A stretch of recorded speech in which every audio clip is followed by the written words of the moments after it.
Zamanında dövlət rəhbərliyinin təhlükəsizliyini təmin edən Ulu Öndər Heydər Əliyevin mühafizə kortejində ləyaqətlə xidmət keçən bir şəxs.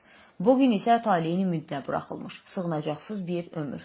Barat Osmanov, Daxili İşlər orqanlarının keçmiş əməkdaşı, 1-ci Qarabağ müharibəsinin veteranı və döyüşlərdə yaralanmış bir qəhrəman. Amma bugün onun ömür xatirəsində nə bir rəsmi ünvanı var, nə də yaşaya biləcəyi özünə məxsus bir damı. Çox acınacaqlı durumla qarşı-qarşıya qalan veteran uzun müddət parklarda, küçələrdə gecələmək məcburiyyətində qalıb.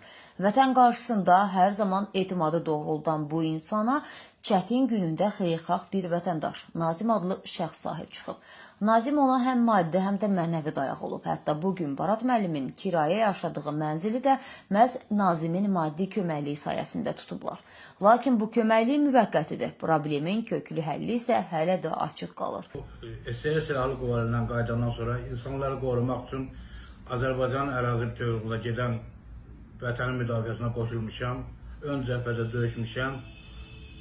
Şuşa, Xocalı, Ağdərə, Əsgəran, Xanabad uğruna gedən döyüşlərdə iştirak eləmişəm və 800-ə yaxın polis əməkdaşı şəhid olub, səngər yoldaşlarım şəhid olmuşdur və Ağdam şəhərində 4 dəfə əməliyyat olmuşam, kürəyimin sağ hissəsindən gülləyərək salmışam, sol qolumdan 2 gülləyərək salmışam, qaşığımdan əməliyyat olmuşam, sağ gözümdən zərbəli göz üstə əməliyyat olmuşam və diz qapaqlarımda müharibə vaxtı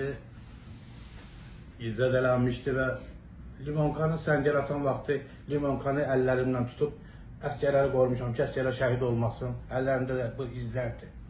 Və o cümlədən Ulu Öndər Heydər Əliyevin Naxçıvanın gəlməsində, qarşılanmasında özüm şəxsən iştirak eləmişəm.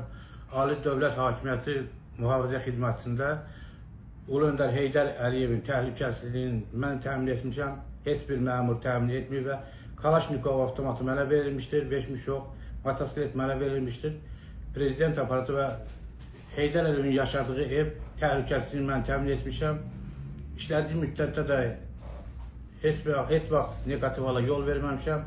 İşlədiyim müddətdə ezamiyyətə çıxmamışam, xidmətdə olmuşam və insanların təhlükəsizliyini təmin etmişəm. Bir otaqlı evlə məni təmin etsinlər və işlə təmin etsinlər. İşləyirdim, Abşeron Mənzil Komitə arasında işləyirdim. Məni də işdən çıxartdılar, həyat yoldaşımı da işdən çıxartdılar. Neçə ilə müraciət eləmişəm, Ali Başkomandan İlham Əliyevə müraciət eləmişəm, Mehriban xanıma müraciət eləmişəm, administrasiyaya müraciət eləmişəm, heç bir nəticə verməmişdir və Abşeron rayon icra başçısı da məni qəbul eləməyib. Qəbul etmir, deyir, Mənzil Komitə arası mənim səlahiyyətimdə deyil, Mənzil Komitə arası başqa idarələr məxsusdur. Ailə münaqişəsi oldu, ailə öz ərzəsi ilə məndən boşandı, 2 dəfə boşanıb və evdə olan pulu oğramış və banka keçirmiş, özü 2 dəfə məndən öz ərzəsindən boşanmışdır. Hal-hazırda da 2 mərtəbəli Sultəpə qəsəbəsində evim var. Dəfələrlə geçsəm də qapı açmırlar. Məhkəməyə düşdüm, Pərviz Məmmədov və Tahir İsmailov məni hədələdilər. Tahir İsmailov vəkil idi. 21-ci polis bölməsinə mən Daxili İşlər Nazirinə zəng etdim və 21-ci polis bölməsindən Tahir İsmailovdan pulu aldılar, mənə qaytardılar. Və Pərviz Məmmədov dəfələrlə məni hədələyir ki, həyat yoldaşıma deyir ki, qapıya gəlsə polisə müraciət elə, polis tutsun, gəlsin, mən ona qanuni tədbir görəcəm. Mənə dəfələrlə Binəqədi rayon prokurorluğuna, polis tərəfindən aparmışam, prokuror evə baxış keçir və məni heç nəsiz buraxıblar. Və Saray qəsəbəsində kirayə qaldım. Özümüz heç yerdə işləmirəm. Qonşu kətdə mənə kömək edirlər. Cənab İlham Əliyev məni qəbul etsin və ona mənim şəxsi sözüm var, özü də şəxsən məni tanıyır. Özü neft şirkətinin prezidenti olanda da mənə dəfələrlə əlbəri görüşək. Axırıncı dəfə İlham Əliyevlə 2007-ci ildə Mərdəkan dairəsində görüşmüşəm. Prezidentdən xahişim oldu ki, məni qəbul etsin. Mənzil şəraitimi yaxşılaşdırmaq üçün mənə köməlik göstərsin. Bir 11 il bundan qabaq tanımışam. Eşitmişəm ki, Binəqədi rayonunda yaşayır, kiraya qalır, sonra köçüb Saray qəsəbəsinə. Eşitmişəm ki, dövlətə qulluq eləyib, dövlətdə xidmət eləyib. Allah Ulu Heydər Əliyevə rəhmət eləsin, onun yanında işləyib, prezidentimizə yanında işləyib. Bu adam işdən arılaşdırılıb, nə pul ala bilib, bəli, nə pul alır, nə pensiya alır, nə ev var, nə eşiyi var. 11 ildir mənim yanımdadır. Mən Çox köməklik eləmişəm Barat müəllimə. Qonşu kənddən də mən İsmaildanam. Barat müəllim Çalva kəndindəndir.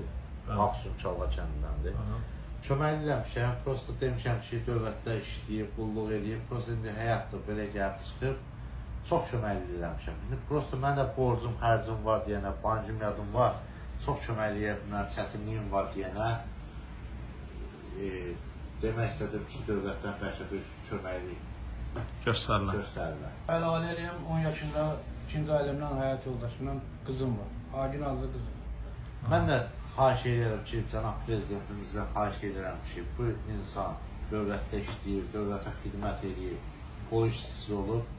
Mənim polis işçilərdən böyük hörmətim var, həmişə baş əyirəm polisin qabağında.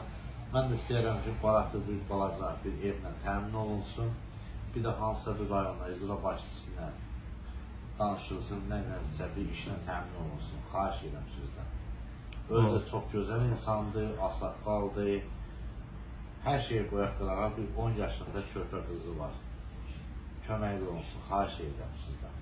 Biz də bir xəbər media olaraq Barat Osmanovun bu haqlı səsini aidiyyatı dövlət qurumlarına və ölkənin ali rəhbərliyinə çatdırırıq.